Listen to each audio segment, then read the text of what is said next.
Bonjour et bienvenue pour le récit d'une des plus grosses arnaques de l'histoire de la musique. Si je vous dis Girl You Know It's True de Milli Vanilli, ça vous parle? 1987, en Allemagne, deux jeunes garçons, Robert Pilatus et Fabrice Morvan, tentent leur chance dans le milieu du showbiz. Ils rêvent de percer et cesser sans succès au mannequinat. Fabrice Morvan, français né en Guadeloupe, est arrivé en Allemagne pour chercher célébrité et fortune. Robert Pilatus est américain et allemand.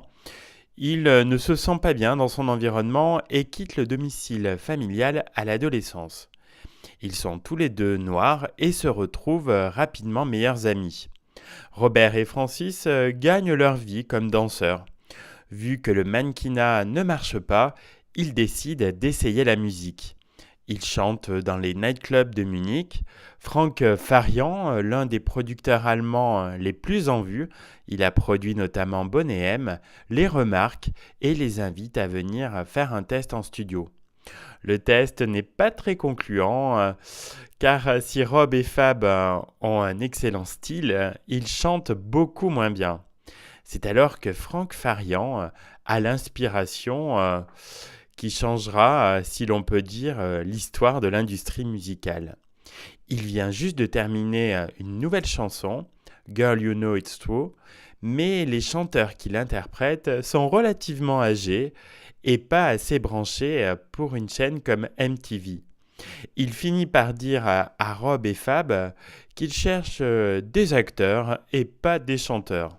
En clair, il veut qu'ils fassent semblant de chanter.